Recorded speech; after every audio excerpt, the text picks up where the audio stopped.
everyone. Before we start with our discussion for this afternoon, let's begin this session with a prayer. So let us put ourselves in the presence of the Lord. Lord, we place ourselves and one another before the God of our faith. We take a moment of silence just to be aware of where we are and how we are right now. Help us to care for every person in this room, for we are all in this together. And we thank you for what you offer us in the coming year. Amen. Once again, good morning everyone. Are you excited to start our lesson?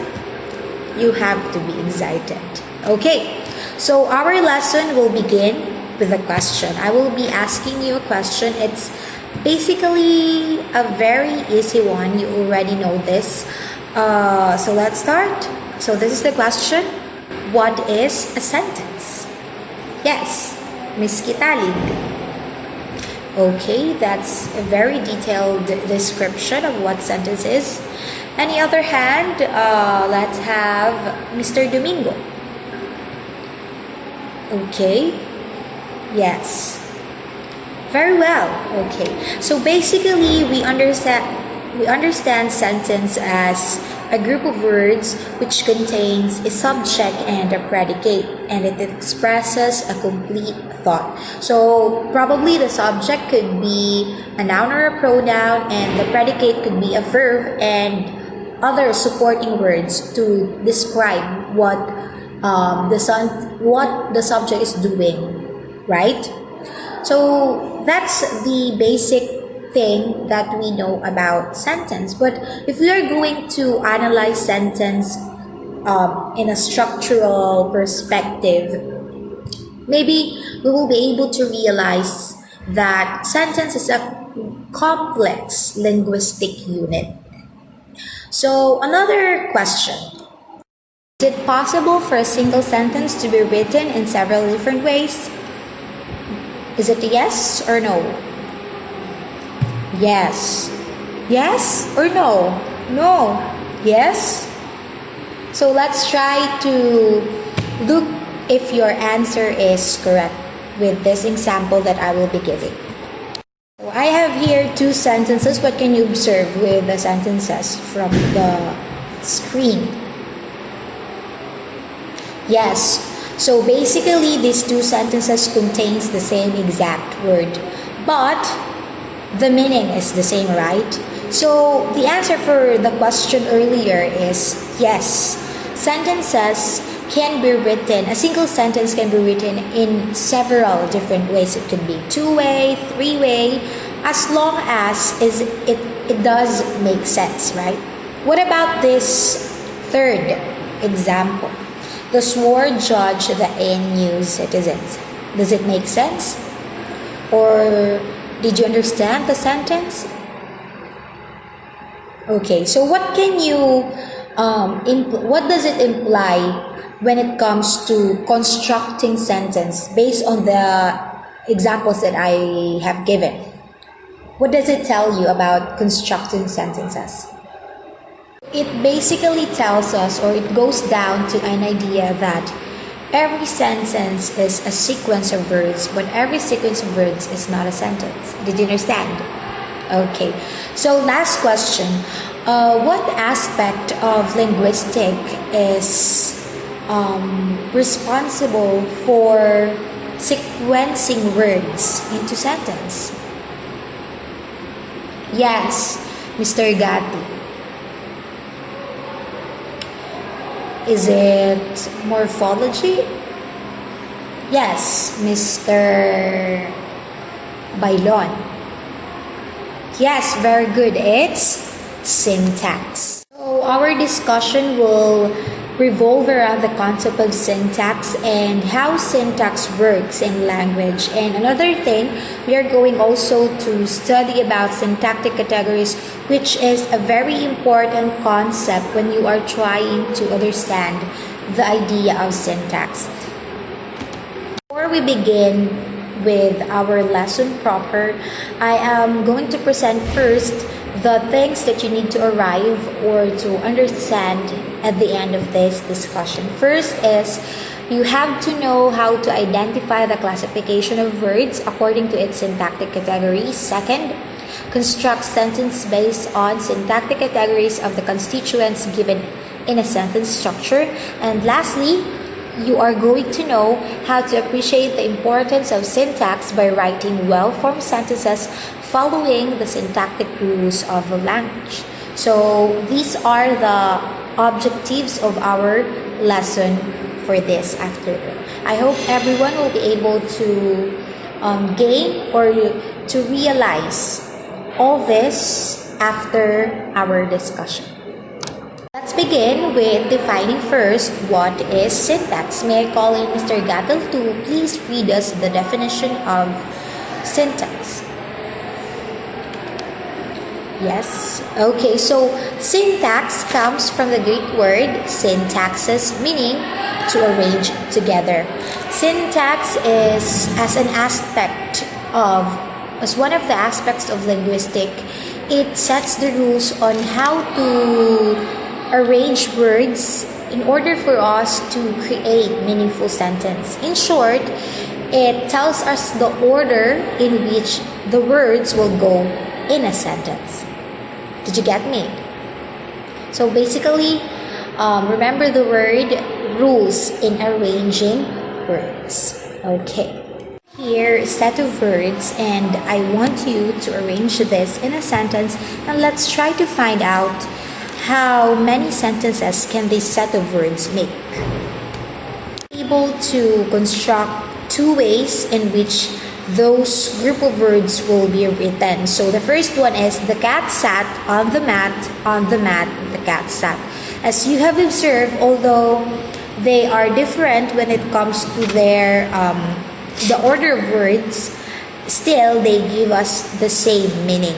So that is how syntax works in language. It gives us the opportunity to work with the words or to play with the words in order for us to make different ways in writing a sentence, a single sentence. So when you are trying to analyze a sentence in terms of its syntactic characteristic, you need to know its constituents. So what do we mean by constituents in syntax? Constituents, these are the words or group of words or phrases that a sentence has. It is the building block of a sentence. Okay? So that is why it's very important to know the constituent of the sentence in order for you to understand how words should be ordered in that particular sentence. Because, as I have said earlier, syntax states the rules on which order will the words go in the sentence. So you cannot just write words in any order. It always follows a certain rule. So constituents allows us to know how much leeway a certain language allows how words will move around in a sentence. To fully understand the concept of syntax, we are going to use one of the sentences that you were able to arrive from the set of words given earlier as an example. So this is how a sentence would look like if you are going to analyze its structure. This is in the form of like an inverted tree. So in syntax or in linguistics, we call this, or this is called tree diagram. That it is a very important thing, valuable thing in presenting a word structurally, because you can see there what's going on with the words or how words are being grouped together and arranged in a sentence. I have mentioned the term constituents, right? In this sentence, these are the constituents of that sentence, the words and the phrases it has. In this presentation, I also included the part of speech that these words belong. And you will realize that in a sentence, it's a combination of words from different parts of speech. And in syntax, it will tell you what words should be together in a phrase and what order should this word will follow. Let's take for example the noun phrase here in this sentence, which is the words the cat. Now, in the rules of making phrases and the words that should be included in the phrases, it should be, if it includes determiner and the noun, determiner should come first before the noun, not noun and then determiner. So it will be katda. It doesn't make sense, right? So you will be able to realize that syntax allows us to group words that has relationship with each other and words that make sense. Another example from the sentence is the prepositional phrase, which includes on the words on the mat. So a prepositional phrase could be composed of a preposition and a noun phrase. Now, in syntax or in constructing of sentences, in a certain phrase, there is a pattern that needs to be followed. So if you are going to start with the noun phrase followed by the preposition, it would be the mat on. Does not make sense, right? And if you're going to interchange the position of the determiner and the noun in the noun phrase, it will be mat daon.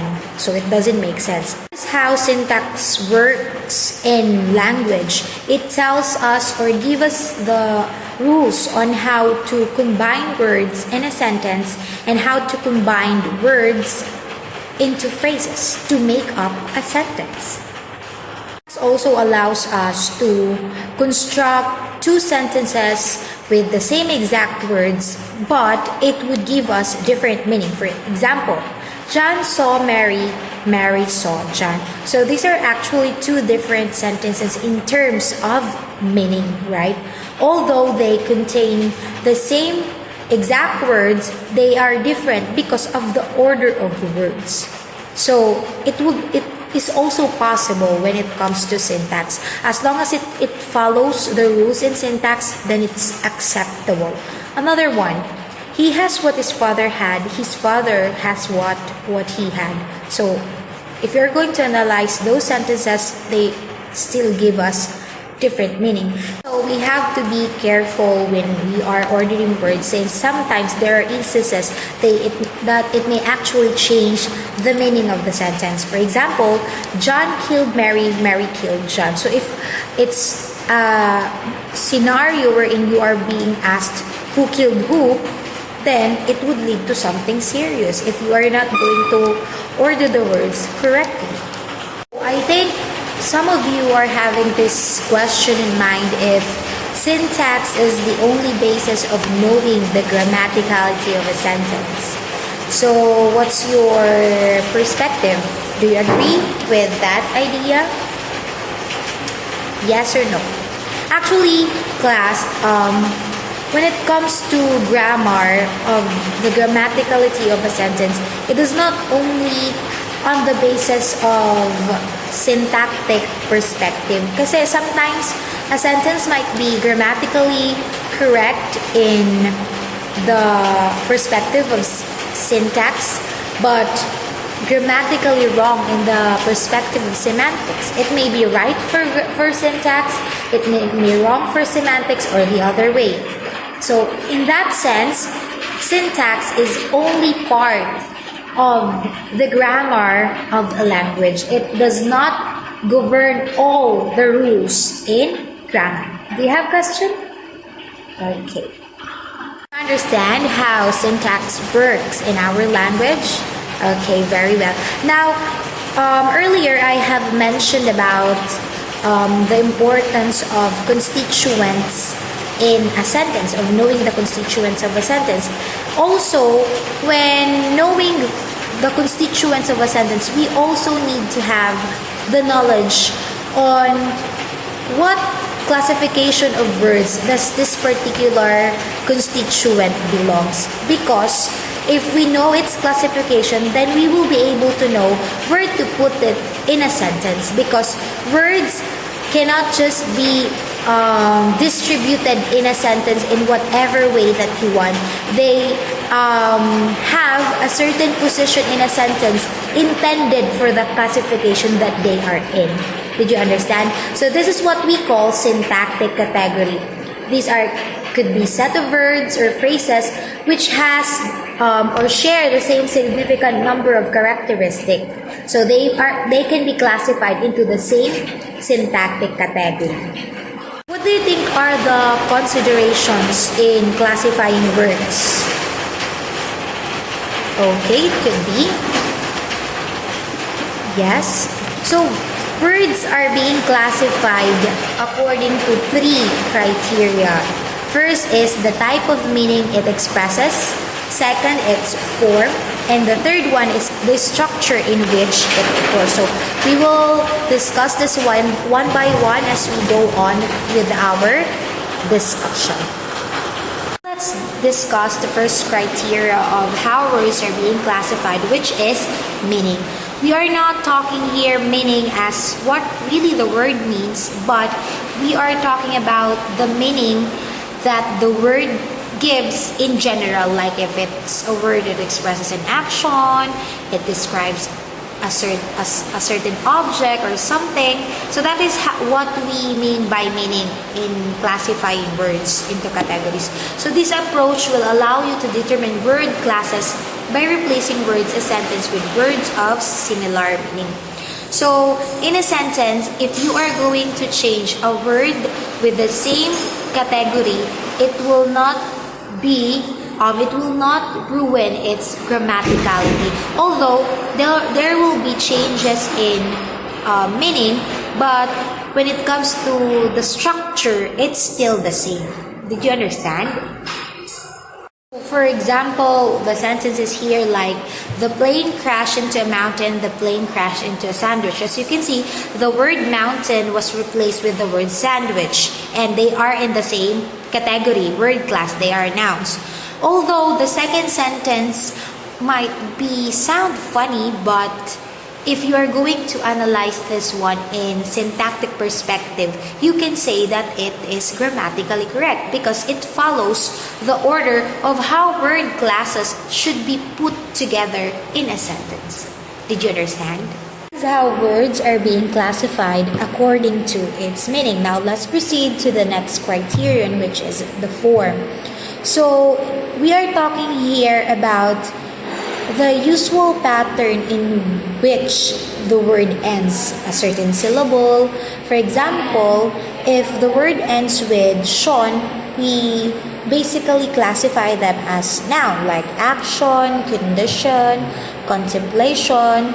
Sometimes words that ends with "ly," we classify them as adverb, like beautifully, strongly, lovingly, but not all the words that ends with ly are classified as verb. Okay, and sometimes when words ends with able or ible, we associate them or we identify them as adjective, like acceptable, credible, miserable, something like that. And also, when it comes to noun and pronoun, we classify words into that particular part of speech if they can take inflections. Like for example, noun, you can add s if it's in the plural form. Verb, you can add s, ed, ing to change its form. So that is how words are being classified according to form, like the pattern in which the word ends, something like that, or the set of letters in which the word ends. Do you have question? Question? None? Okay. Shall we proceed to the next criterion? Okay, let's proceed. Criterion, we have the position or environment of a word in a sentence. In short, where that particular word occurs in a sentence. What are the words that precedes that word, or what are the words that comes after that word? Did you get me? So for example, I cook dinner every Sunday. The cook is on holiday. So in English, we always sentences usually follows the SVO pattern. So after the subject, that could be a noun or a pronoun, a verb will follow. Did you get me? So that is the environment of that word in a sentence. Also, after the article, a noun follows. So it is where that particular type of word usually occurs in a sentence. Did you understand? Also, I have mentioned that even if you change a certain word in a sentence, as long as they are in the same category, it will not ruin its grammaticality. But if you are going to change a certain word with a word that is not with the same category as of that word, it will change its grammaticality. It will not be syntactically correct. For example, I chef dinner every Sunday. The it is on holiday. Again, the example I have given earlier, usually after a subject, the SVO pattern, after the subject, the verb comes next, not a noun, not other word in other parts of speech. And usually after article, a noun follows, not a verb, like the it is on holiday, so it's not syntactically correct. Conclude from these examples that we can tell that something is, or a word belongs to the family of noun if it is located after a determiner, or a word belongs to a family of verb if it precedes a noun or a pronoun. So it tells us what category does this word belong based on the position in the sentence.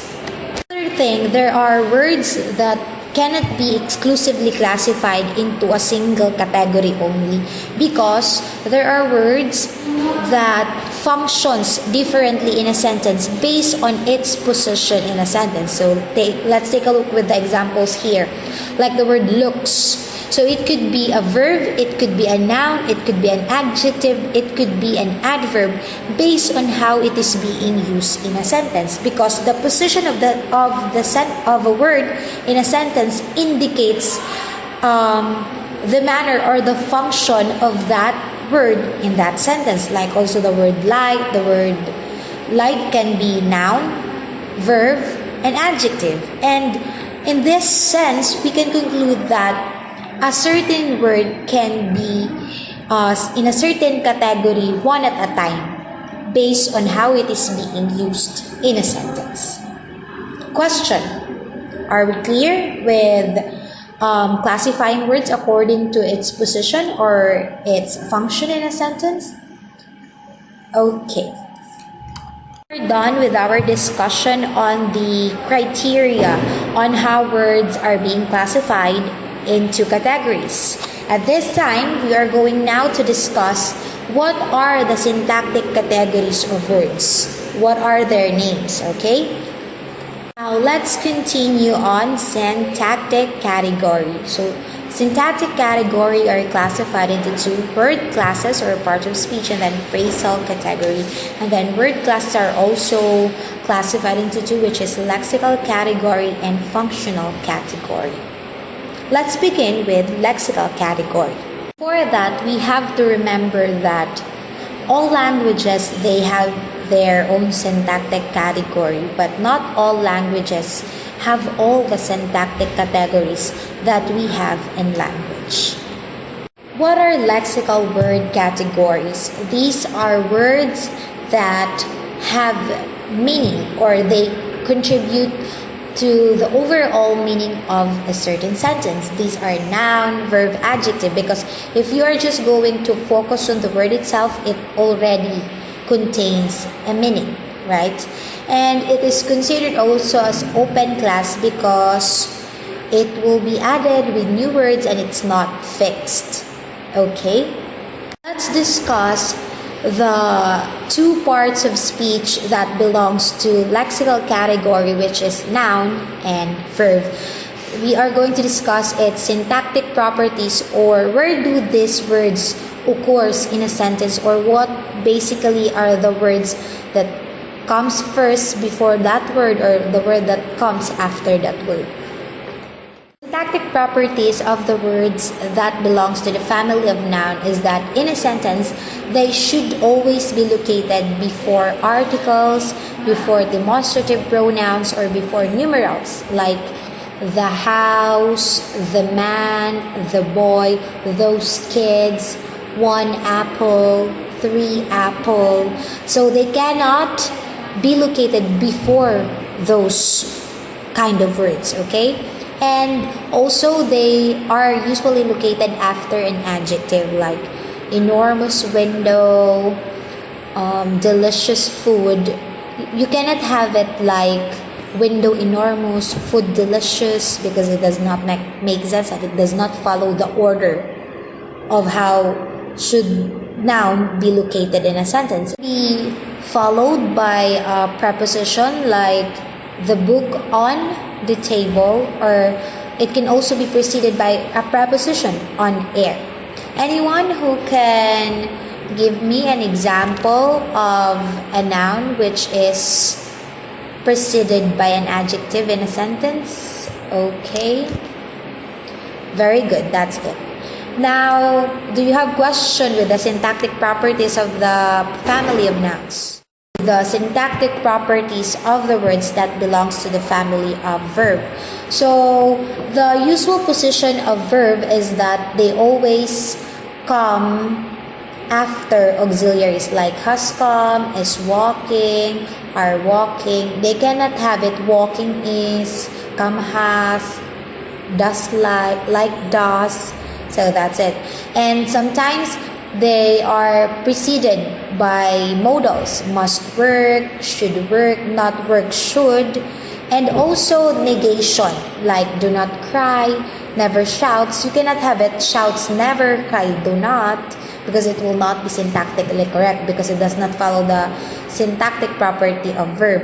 And also it could be located after an adverb like quickly run or a noun. Verb can be followed by a noun, especially when it follows the sentence pattern SVO pattern. So after the verb which is located after the subject, a noun follows, an object follows. That is its position in a sentence. It could not be subject followed by the noun and then the verb.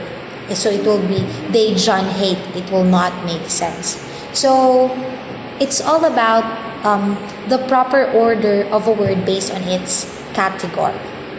At this moment, let's proceed to knowing what is functional categories. So functional categories are words that doesn't have meaning. They are called functional because they function in a sentence. They connect sentences together, and they are closed class because it cannot be added with new words, just unlike with open class, because it could be added with new words if there are words that will be invented, like something like that. Functional word categories includes determiners, auxiliaries, conjunction, and prepositions. Again, they do not have a meaning, but they connect the words in a sentences to be able to construct a meaningful sentence. Let's focus on determiners and preposition, which are part of functional category of words. Let's start with determiners. So we all know that determiners, it includes articles, demonstrative pronoun, possessive pronoun, quantifiers, and interrogatives.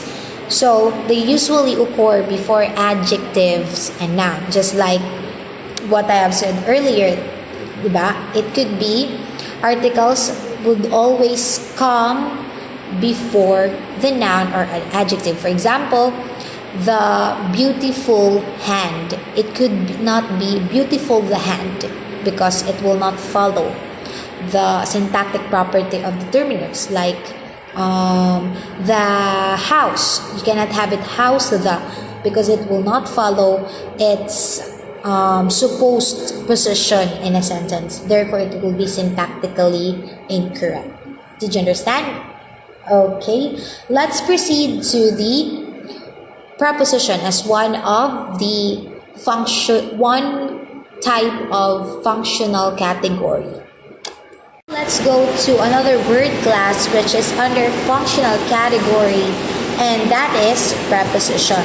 So in the examples that I will be giving, these are the possible or the acceptable positions of a preposition in a sentence. Did you get me? So we are more of Sean. So preposition can be preceded by either a noun, an adjective, and a verb. So preposition cannot be located before noun, before adjective, and before verb. Okay? And it can also be located after the direct object in a sentence, like she forgives him for going out with another girl. The object there is him, and it was followed by the preposition for. And also, a prepositional phrase cannot be formed if there is no preposition at the beginning, like in the west, on the mat, on the table. So preposition is located at the beginning of a prepositional phrase. It is located before the noun phrase.